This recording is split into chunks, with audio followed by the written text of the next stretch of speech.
Everyone on the Yukon was just startled by Ness. Locals referred to the abandoned claim as the dead zone, yet it recently yielded more than $70 million in gold. As Rick's team unearths pay streaks deeper than anyone anticipated, crews who wrote it off years ago are shocked by what they're witnessing. Rick used ground radar scans and repurposed wash plants to target layers that others had overlooked, undiscovered veins and trapped fine gold in tight, compacted pebbles. Overnight, the gold count increased after the sloughs ran. The hull rewrote what miners believed was feasible on that ground by breaking every forecast by the end of the week. This was strategy, not luck. Rick hit the unspoiled pay line that was located right below the previous dig depth, adjusted drainage pathways, and examined ancient survey charts. Rick transformed what the other camps left behind into a payout that broke all previous records. It demonstrates that the true treasure in gold mining is more than just the dirt. It's the information, perseverance, and courage to go where others give up. To learn how Ness extracted $70 million from a venture no one believed in, like and subscribe. The Yukon appears to be dead, a wasteland of skeleton machinery stuck in time, half-buried sloughs, and rusting pipes. The locals refer to it as Dead Man's Ground. 3 crews went bankrupt trying to mine a claim that was so cursed. Everything they left behind was engulfed by the permafrost, transforming the location into a monument to failure. Then, despite all the warnings, Ness shows up by himself, resolute. After the previous season, everyone said he was done. Too many failures, too much debt. But this time, there's something in his gaze. Something is on fire. Rumors flew across a deep channel's encampment. One the old diggers never made it to. Buried behind old glacier rock. Rick wagers everything, mortgages his equipment, obtains private financing. Every last cent is connected to a suspicion that he is unable to validate. The team looks at him as if he's insane. Amidst the freezing sludge, machines halt. Rick doesn't blink even after the diesel drums run dry. This time, he's not trying to get lucky. He is searching for evidence that there is still life beneath the frost in the ground that everyone abandoned. A few days later, Rick discovers an odd object wedged between a broken beam while he is scrounging an old shack close to the creek. Time and water have half-eaten a notebook. K. Beats 1979 is on the cover. A fault line that no official survey ever documented is marked out inside by hand-drawn contour outlines. A underground tunnel 160 feet below where earlier miners halted is suggested by faded notations. Although crude, the handwriting is intentional. This was not a hunch. It was a map. In the flickering floodlight, Rick lays the pages across the bonnet of his dozer. The crew assembles. Some people label it a hoax and laugh. However, the lines match nearly exactly when Rick superimposes the sketches on his sonar data. The same turns, the same dips, the same unseen passageway that nobody believed to exist. All of a sudden, the claim is still valid. It's muttering secrets through frozen dirt layers. Engines groan as the morning breaks. Decades of frozen overburden were torn away by bulldozers as they slice through the frostbitten dirt. No one pauses as hoses break, bearings freeze solid, and metal moans. Rick works 20 hours a day, eyes fixed on the trench, mud caked on his boots. Only enough flex is brought by the first test pan to keep the fire going, but not quite enough to cover a fingertip. Morale is rapidly declining, and the gasoline is still running low. Rick summons Freddie Dodge, an old friend. After examining the walls and walking the cut, Freddie points his finger downward. At 140 feet, you're perched on something substantial. Rick just needs to hear that. Whispers, meantime, began to circulate. Rivals, investors, and former claim jumpers were all waiting like vultures, wagering that Rick would spend his last dime before he reached pay soil. However, what he observed on the monitors was not visible to them. The scan's modest echo and the mineral density's slight change. There was something weighty down there. Rick didn't hesitate. Throughout the night, the light remained on. The machinery continued to run. Drilling rigs drove deeper into the permafrost under the guidance of the readings, their steel teeth slicing through centuries-old strata.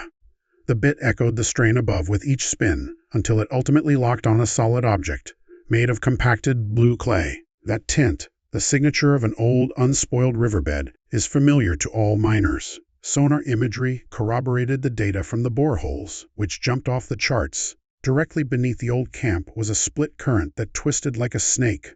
Beneath Rick's claim lies the lost river that once cut the Yukon. The samples rise shakily in the chilly air. Coarse gravel filled cores with unmistakable weak glimmers. Gold flakes shine like lightning veins in the sunshine, even behind a thin layer of muck.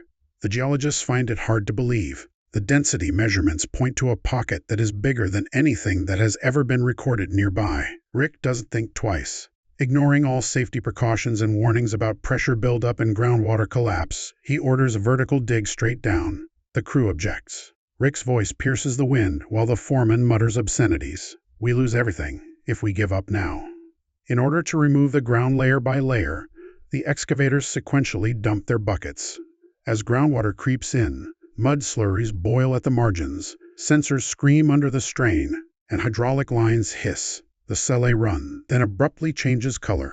Pure gold streaks gleaming in place of black mud. It is captured on camera in real time. Like liquid sunlight, bright, molten lines race down the riffles.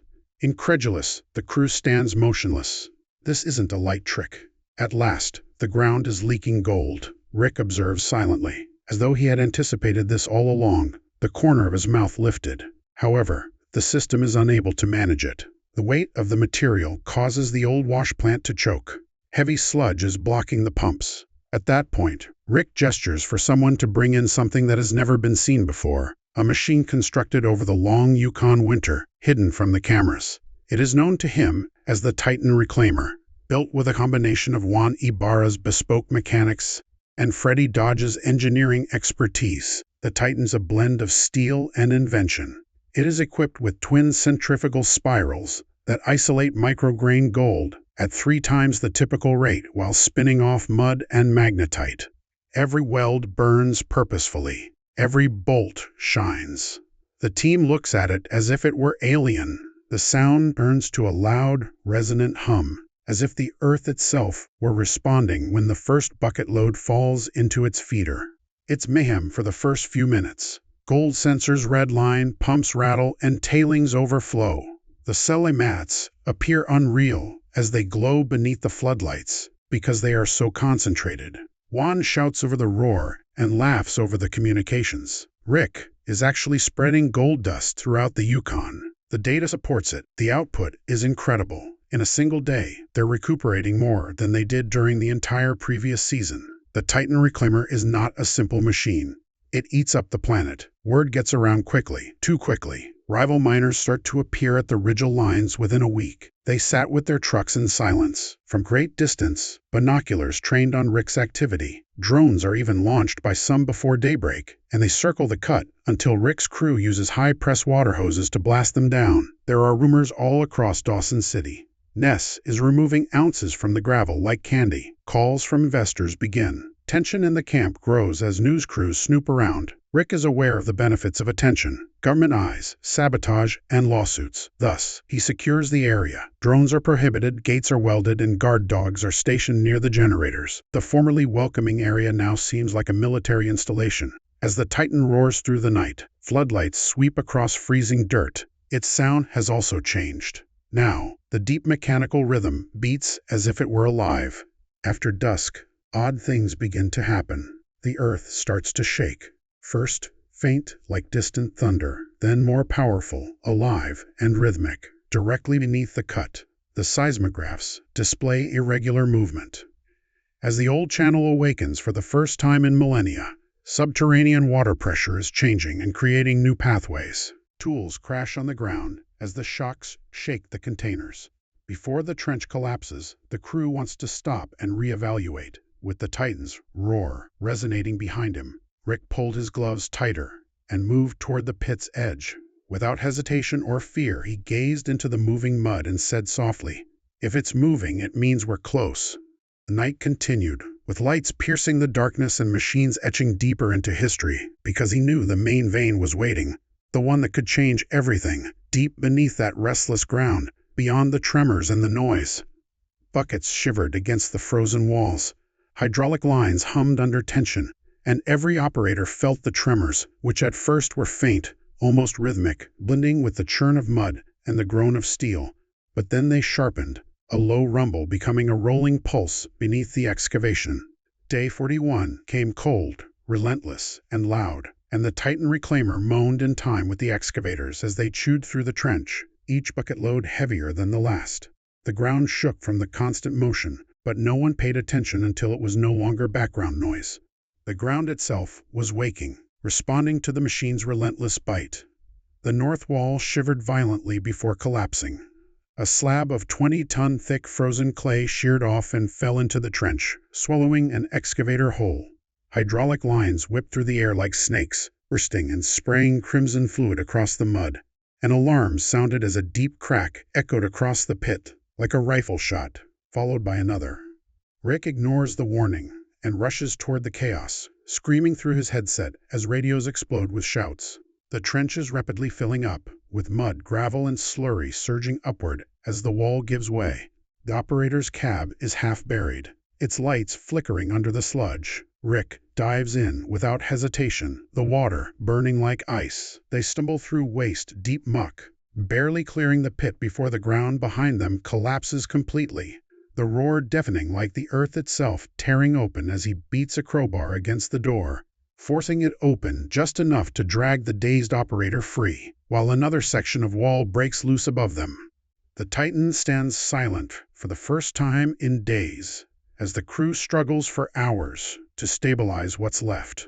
When dawn finally breaks through the fog, the devastation is astounding. A quarter of the pit is gone, twisted machinery is buried beneath a pile of sludge, and something unexpected flashes back as the sun strikes the debris. Gold, not dust, not flakes, chunks, pebbles, flakes, and solid veins packed tight within the collapse. What almost killed them just ripped open the last secret of the earth. Samples from the debris return numbers that no one believes. The gold content is not just high, it's record-shattering. According to core analysis, there are 1580 ounces of gold for every 100 yards of gravel.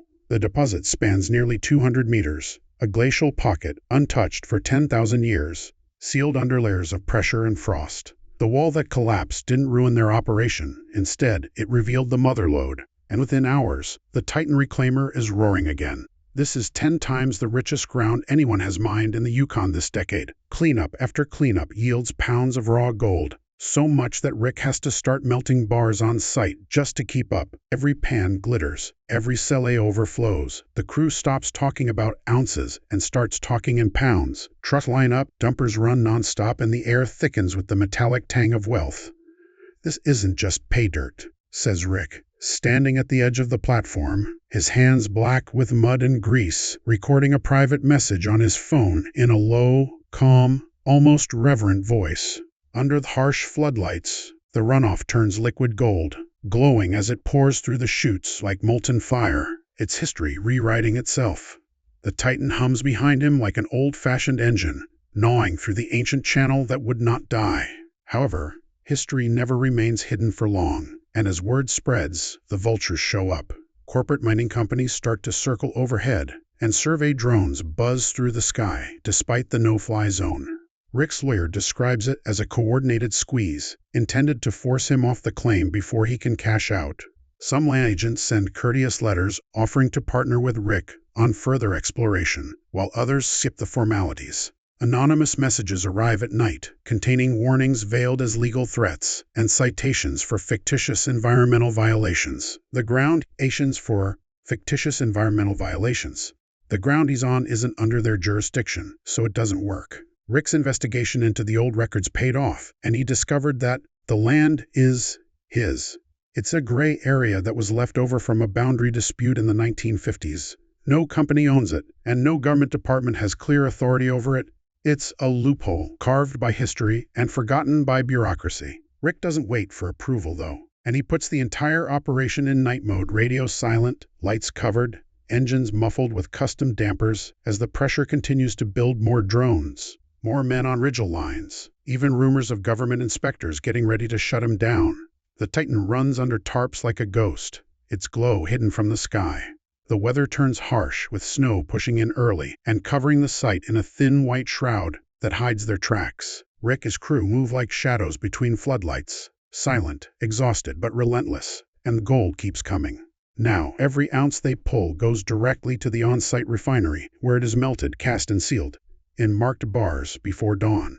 By the time the inspectors, clipboard men in reflective vests, and corporate representatives in clean boots finally arrive, the site appears deserted, with machines idle under tarps, generators cold, and the air still heavy with the smell of diesel and fire.